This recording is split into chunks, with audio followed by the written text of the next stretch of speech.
उत्तर प्रदेश में आजमगढ़ एक ऐसा चुनाव क्षेत्र रहा जो जनसंघ से लेकर और भाजपा की अब तक की यात्रा में कभी भाजपा के लिए सहज और सरल चुनाव क्षेत्र नहीं रहा।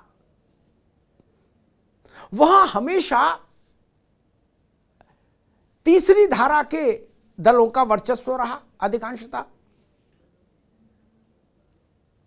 एक बार मोहसिना जी ने भी वहां 1980 में बाय इलेक्शन जीतकर देश की राजनीति में हलचल मचा दी थी, मोहसिना किदवई।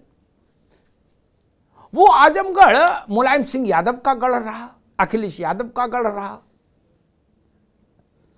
इसलिए माना जाता था कि आजमगढ़ में तो भाजपा के लिए संभावनाएं कभी ज्यादा नहीं होंगी।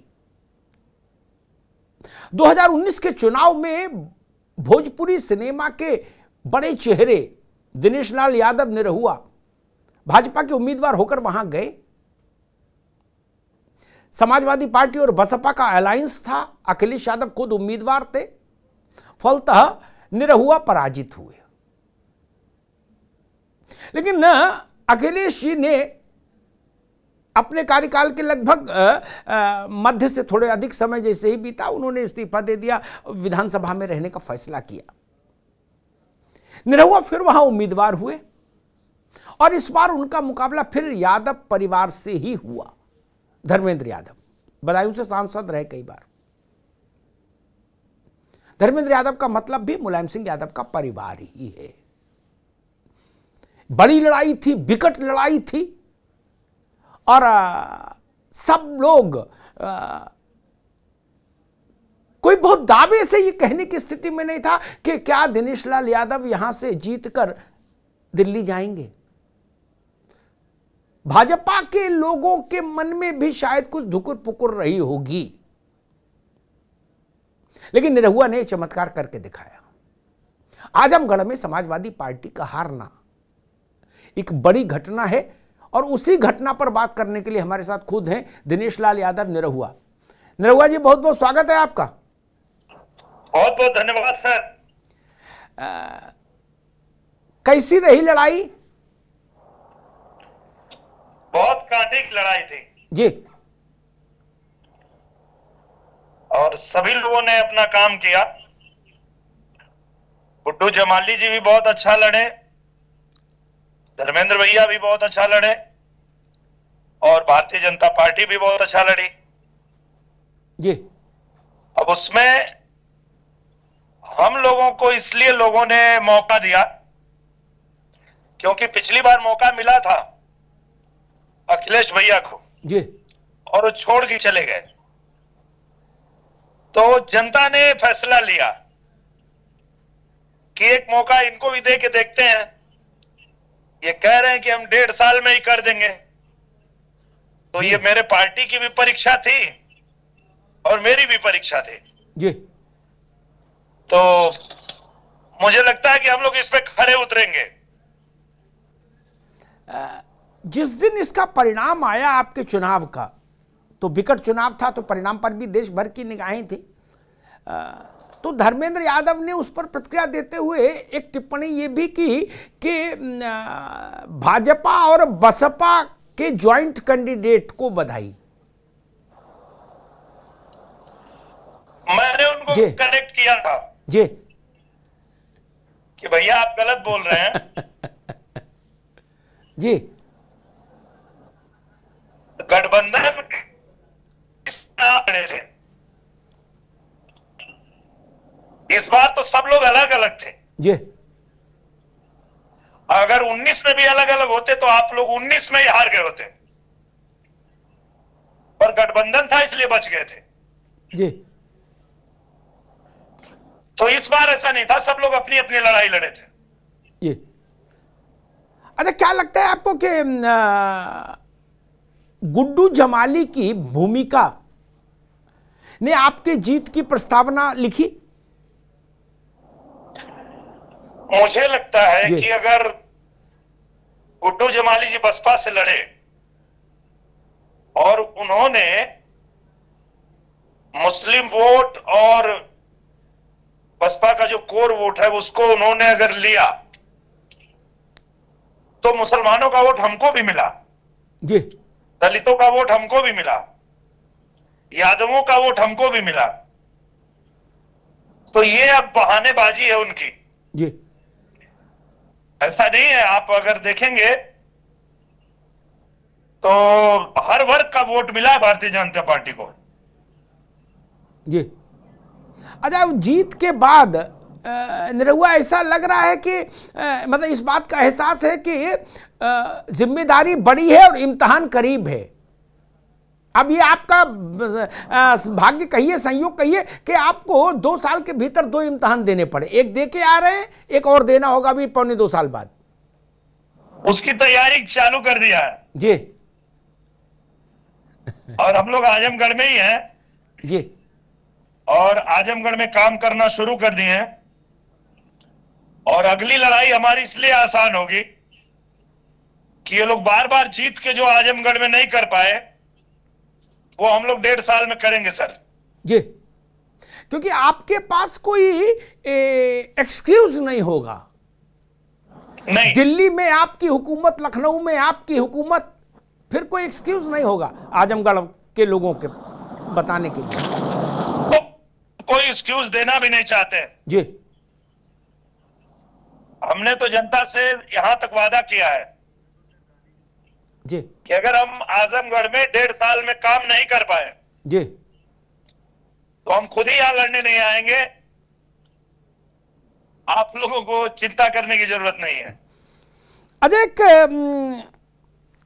अब संसद में एक त्रिमूर्ति दिखाई देगी, मनोज तिवारी, रवि किशन और निरहुआ।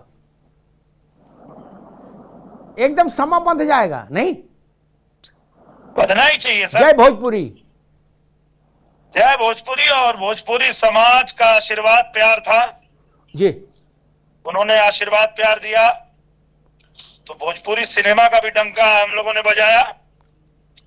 और जब यहां आशीर्वाद मिला है तो राजनीति में भी डंका बजाएंगे सर। जी।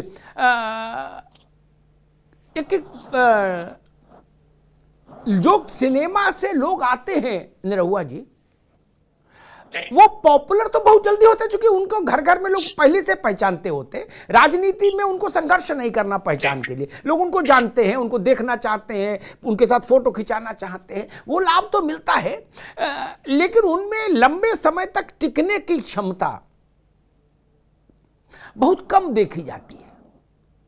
ये भी एक हीरो के घर में पैदा होते हैं जी, हीरो बने रहते हैं और फिर यहाँ आते हैं तो उनको पता चलता है कि यहाँ तो बहुत मेहनत है।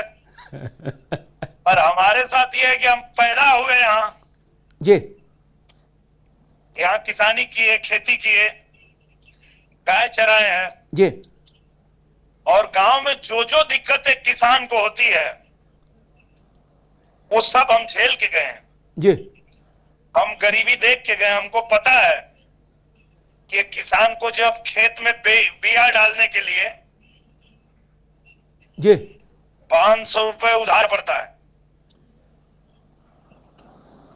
तो कहीं ना कहीं गरीब का बेटा प्रधानमंत्री जब बनते हैं तो वो किसान सम्मान निधि भेजते हैं कि उनको किसी से कर्ज ना लेना पड़े किसानी के लिए। जी। तो हम भी किसान के बच्चे हैं, हमको पता है कि आजमगढ़ के लोगों को क्या तकलीफ है और उस पर काम करेंगे सर जी। अच्छा निरहुआ जी, आपकी फैन फॉलोइंग पूरब में तो है और वो उत्तर प्रदेश के पूरब में तो आप जीत के सांसद हो ही गए आजमगढ़ से, बिहार तक बहुत ज्यादा है।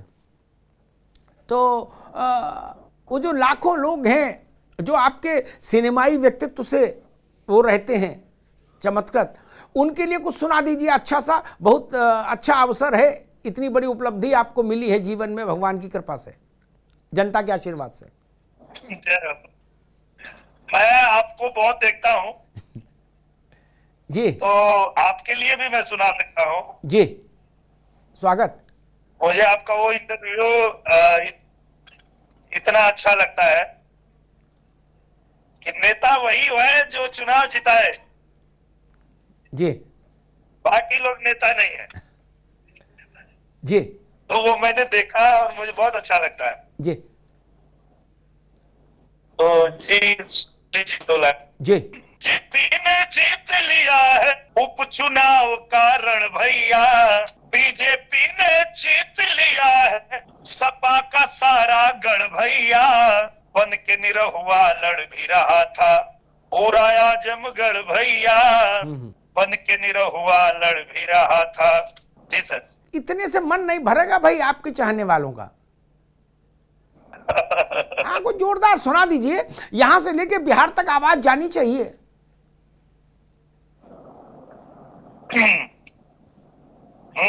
भोजपुरिया जवान नहीं सहेला गुमान, बाई बतिया के गावे गावे हाला,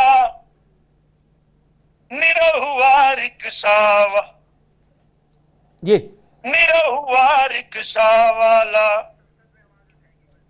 इको आ रहा है ना, तो गाने में गड़बड़ी हो रही जी। बार बार वही साउंड रिपीट। एक आपका वीडियो वायरल हुआ था, मैं देख रहा था किसी सिनेमा का, आपके संसद में आवाज उठाएंगे गांव की, इस तरह का ना? जी जी जी। का 20 साल पहले गाया था मैंने। अच्छा, तब मुझे भी नहीं पता था कि एक दिन संसद में जाएंगे, मुझे ये मौका मिलेगा। गांव की आवाज जाके दिल्ली में उठाएंगे जी। केहू जवन किया नहीं करके दिखाएंगे, श्रीमान आप लोग का वोट यदि पाएंगे, केहू जवन किया नहीं करके दिखाएंगे। ये 20 साल पहले का है ना? 20 साल पहले गाया था सर। देखिए, कभी जीवन में कैसे संयोग होते हैं कि वो उसका सूत्र ढूंढना मुश्किल हो जाता है कि 20 साल पहले ऐसा क्यों बोला। आज उसका कारण आपको समझ में आया होगा जब आप लोकसभा के लिए निर्वाचित हो गए। निरहुआ बाबू जी, बहुत बहुत बधाई आपको, बहुत बहुत शुभकामनाएं। और हम ये चाहेंगे कि उस पिछड़े इलाके में विकास का एक दिया जलाइए। पूर्वांचल में जिस ढंग का अंधेरा है वो छटना चाहिए, वहां विकास का सूरज निकलना चाहिए। एक पश्चिमी उत्तर प्रदेश और पूर्वांचल के बीच में जो खाई है ना, वो पटनी चाहिए। जैसा पश्चिम दिखे वैसा पूरब दिखे, ये कोशिश करिए। धन्यवाद।